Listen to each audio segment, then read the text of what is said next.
কিছুই দেয়নি না? কই গো রাধুনী ঠাকুর, কোথায় গেলে? এদিকে এসো। বলুন রানীমা। বলছি তুমি তো রাজবাড়িতে দীর্ঘদিন ধরেই রান্না করছো, কিন্তু ইদানিং তোমার রান্না এত বেস্বাদ লাগছে কেন? সে তো আমি বলতে পারবো না, আমি তো আগের মতনই রান্না করি। ছোট মুখে বড় কথা বলছি, আমি কিছু বলতে চাই রানীমা।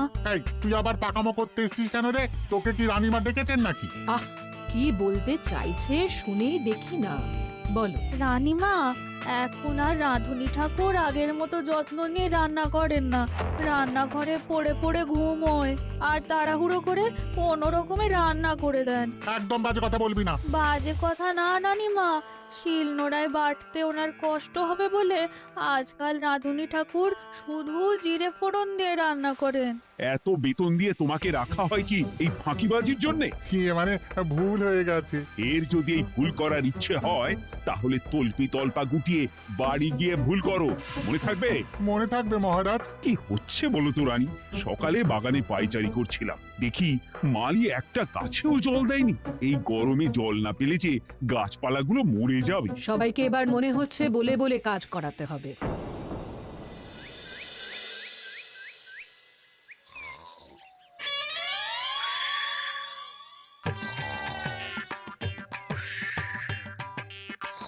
কি গো, কদিন ধরে তো তুমি শুধু খাচ্ছ আর ঘুমোচ্ছ। বাজার দোকান কিছুই নেই গো, রাজসভাতেও যাও না। কি যে করি। কি গো দিদা, দাদু আজও ঘুমোচ্ছে? কি বলবো বলতো? আমরা কিছু একটা ব্যবস্থা করছি, দাঁড়াও।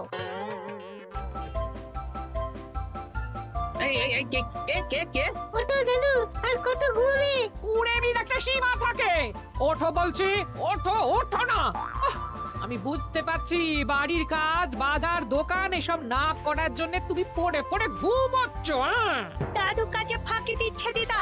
দে পুটি, আর সরসরি দে দে।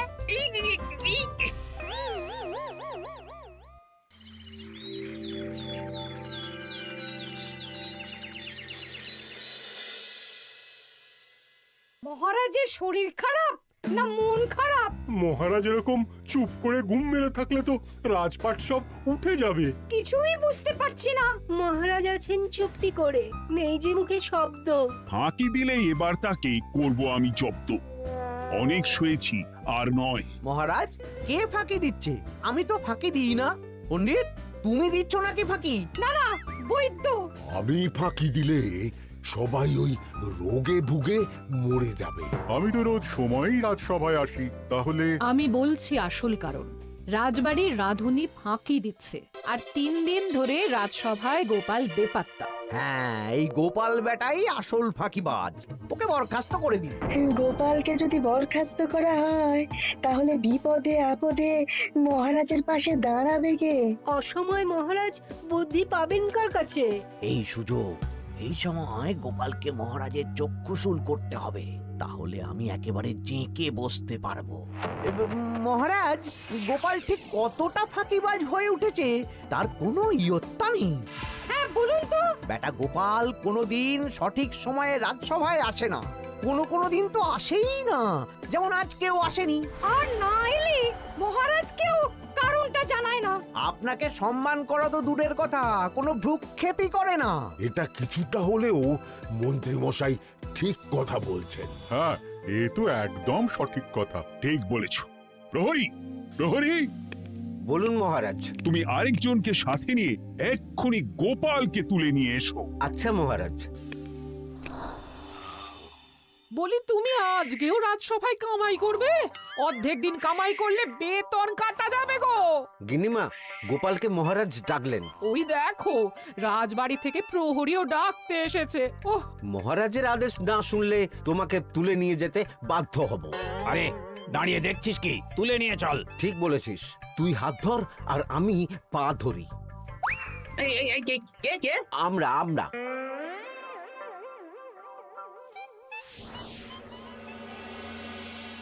এসব কি গোপাল? তুমি বাড়িতে আছো, ঘুমোচ্ছ, অথচ রাজসভায় আসছো না, কি ব্যাপার?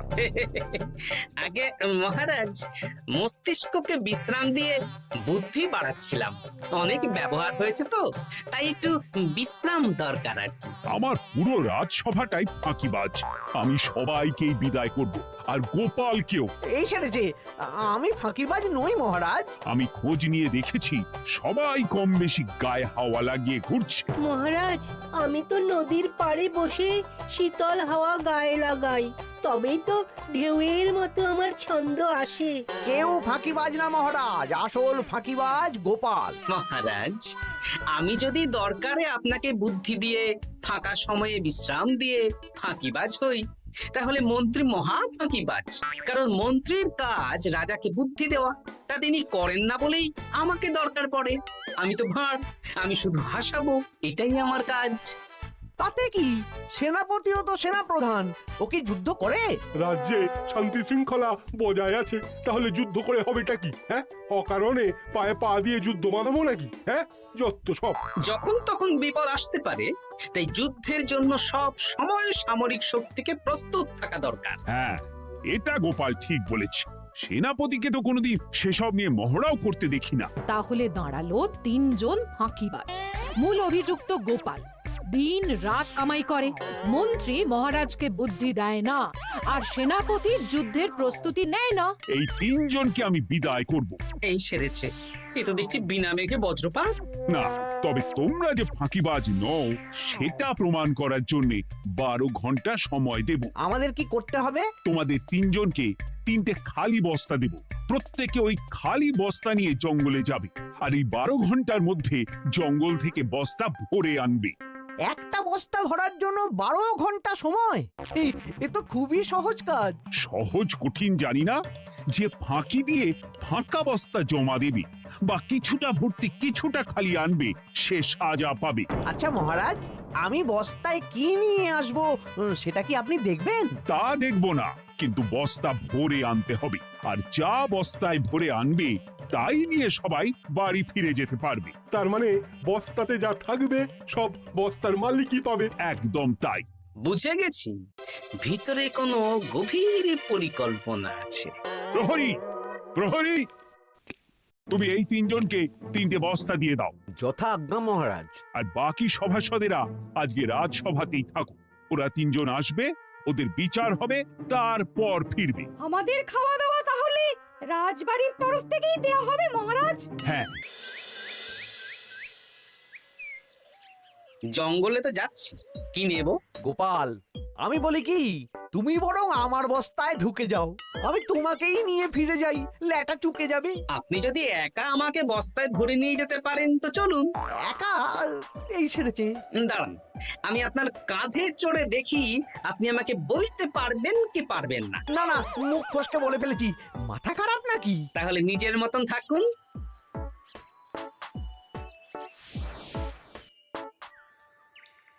এমন কি বা আছে এই জঙ্গলে?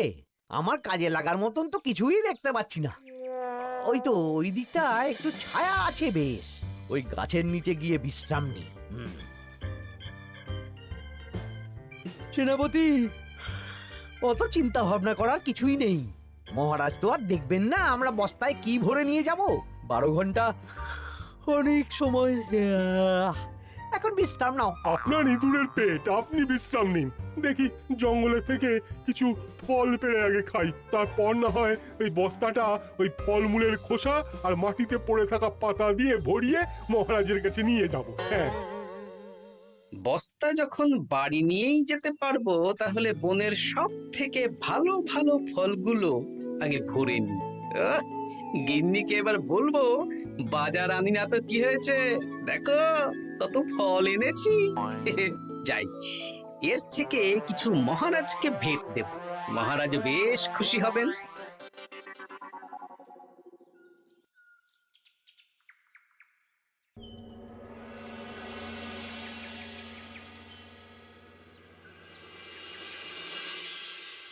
উফ, এই এত বড় জ্বালার মতো পেটখানা নিয়ে এই পেল্লাই গাছে উঠবো কি করে? দূর দূর, আশেপাশে ঢিল পাথরও দেখতে পাচ্ছি না। এই বুড়ো বয়সে হাড়গোড় ভাঙলে সে এক খারাপ ব্যাপার হবে। আরে দূরে ওদিক থেকে আওয়াজ পাওয়া যাচ্ছে। তার মানে এই বনে কেউ এসেছে। ভাই মদন, এই গাছটা ঝড়ে ভেঙে অনেক দিন পড়েছিল, এটা তো নেবই। তুই ওদিকে দেখ, কত মোটা একটা সেগুন গাছ রে।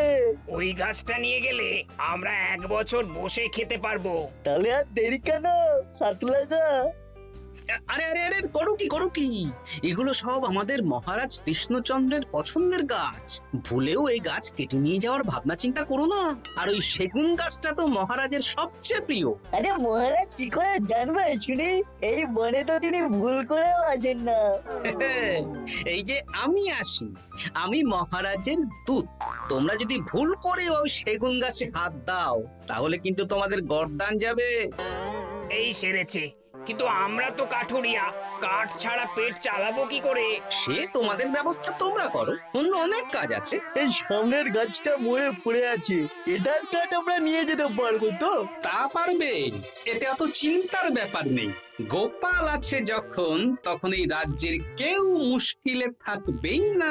শুধু তোমাদের একটা কাজ করতে হবে। কি কাজ? এই নাও বস্তা।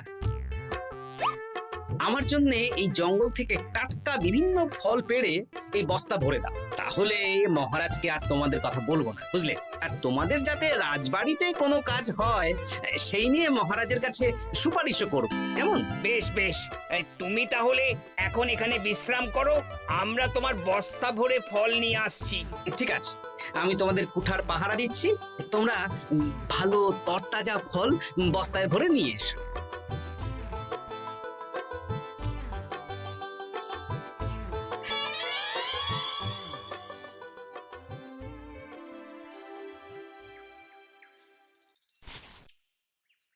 ব্যাস ব্যাস ব্যাস, আমার বস্তায় পাতা ভরা হয়ে গেল। এবার যেতে হবে। আমারও বস্তা ভরা হয়ে গেছে মন্ত্রী মশাই। হ্যাঁ, কটা ফল খেলাম আর কটা ভরে নিলাম, আর বাকি জঙ্গলের পাতা ভরে ফেলেছি। হ্যাঁ, আবার কি কি ভরেছি আর কি ভরিনি সেসব তো মহারাজ আর দেখতে যাবেন না। তাহলে আর দেরি কেন, চলুন হাঁটি হাঁটি পা পা করে এগিয়ে যাই। গোপালকে তো দেখতে পাচ্ছি না। ও বেটা যা কুঁড়ে, হয়তো এখানে এসেও ঘুমিয়ে পড়েছে। আবার কালকে সকালবেলা উঠবে।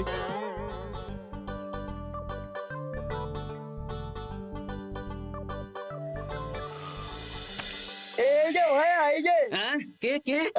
আমরা। ও বলো, বস্তা ভরে এনেছো? হ্যাঁ, ভরে এনেছি। তাহলে চলো রাজসভায় যাই, তোমাদের একেবারে মহারাজের সাথে পরিচয়ও করিয়ে দেবো, আর কাজের ব্যাপারেও বলবো। চলুন। চলো চলো চলো।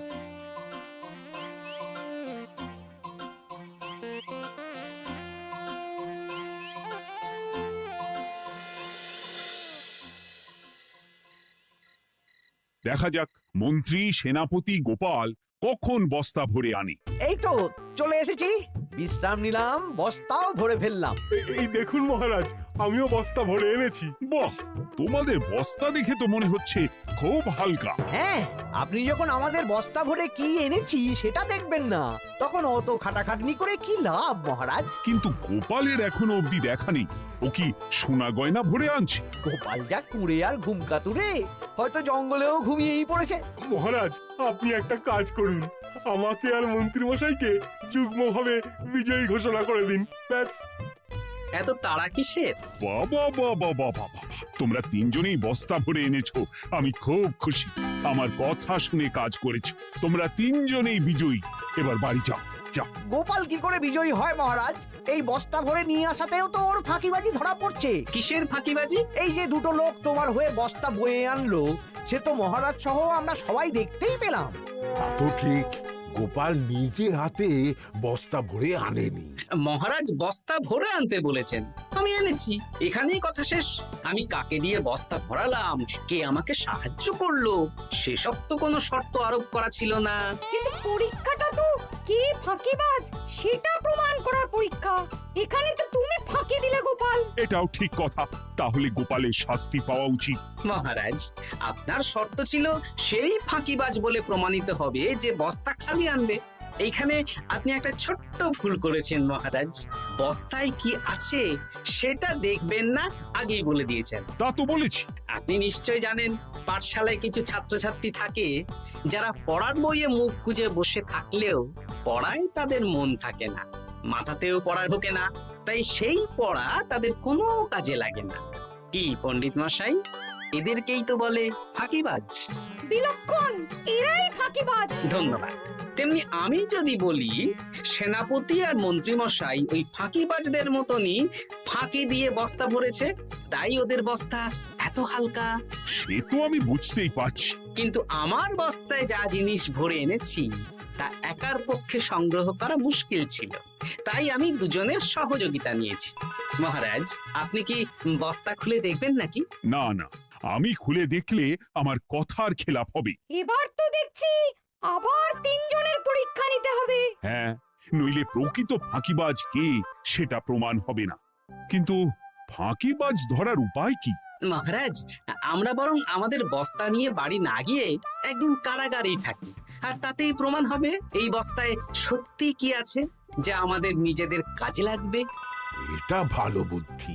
মহারাজ তখনই কারাগার থেকে আমাদের মুক্ত করবেন যখন আমরা আর থাকতে না পেরে ডাক দেব, আর যে আগে বেরোতে চাইবে সে সব থেকে বড় ফাঁকিবাজ, মানে যে আগু পিছু না ভেবে কাজ করে। বেশ, তাহলে তাই হোক।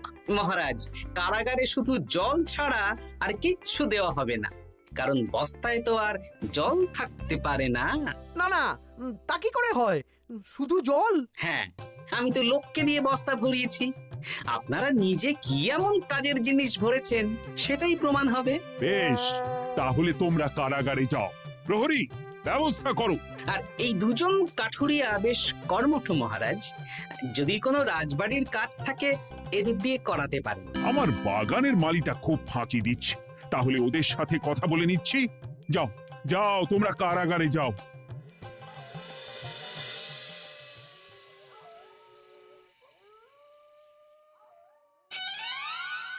ওরে বাবা রে, কি খিদে খিদে পাচ্ছে রে। দেখি বস্তায় কি আছে দেখি।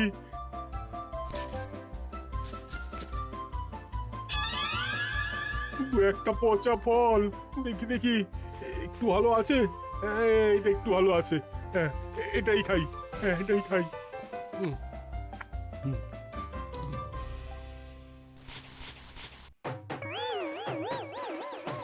আমি তো শুধু পাতা ভরেছি, কি সেরেছি? আমাকে কি জল খেয়েই কাটাতে হবে? এবার আমি দেখি। আহ, টাটকা ফল আর জল। আমার কাছে যা ফল আছে এগুলো খেয়ে আরাম করে 5-6 দিন কেটে যাবে। ও গোপাল, আমাকেও কটা ফল দাও না গো। ও গোপাল, আপনি এখান থেকে উঠুন, অন্য বাগানে ফুল হয়ে ফুটুন। ফল খাবেন? এখন কর্মফল ভোগ করুন। ওরে বাবা, জল খেয়ে আর কতক্ষণ কাটাবো?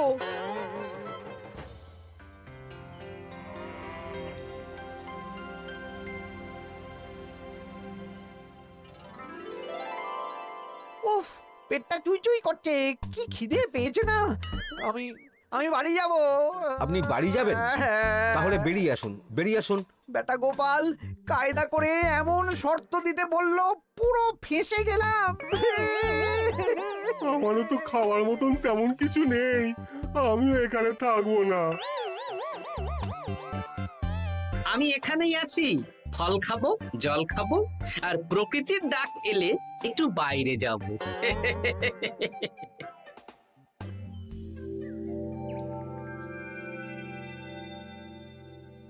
কি তোমরা কারাগারে এক রাতের বেশি তো থাকতেই পারলে না? কি আর করব বলুন মহারাজ, আমরা তো আর গোপালের মতন বস্তা ভরে টাটকা ফল নিয়ে আসিনি। বেটা গোপাল আমাদের দেখিয়ে দেখিয়ে ফল খাচ্ছিল, অতি আমাদের খিদে আরো বেড়ে যাচ্ছিল। তাহলে এরা দুজনে তো হার মেনে নিল। গোপাল কি করছে? গোপাল খাচ্ছে আর ঘুমোচ্ছে। ওকেও নিয়ে এসো। আচ্ছা মহারাজ। একই মহারাজ, আমার তো এখনো বাইরে আসার ইচ্ছে হয়নি। কি আর করা যাবে, ওরা হার মেনে নিয়েছে, তার মানে তুমি জয়ী হয়ে গেলে গোপাল। আমার বস্তায় ভরে অনেক ফল এনেছিলাম, এখনো অনেক আছে। আপনি তাহলে বাকি ফলগুলো নিয়ে নিন। তাহলে তো এটাই প্রমাণ হলো গোপাল কাজের সময় ফাঁকিবাজি দেয় না, শুধু বুদ্ধি বাড়ানোর জন্য একটু বেশি ঘুমোয়। এই নাও গোপাল, তোমার উপহার। মহারাজ, আমি সময়ের কাজ সময়ে করি আর বাকি সময় একটু ঘুমাই। আমার এখন ঘুম দরকার মহারাজ, কাল থেকে অনেক ধকল গেল যে। বেশ, তোমাকে ঘুমানোর জন্য 1 সপ্তাহ ছুটি দেওয়া হলো। ধন্যবাদ মহারাজ। কি সেনাপতি আর মন্ত্রী মশাই, এবার বুঝলেন তো ফাঁকি দিলেই ফাঁকে পড়তে হয়, তাই কাজ করলে ভেবে চিন্তে করুন। চলি। খুব ঘুম পাচ্ছে।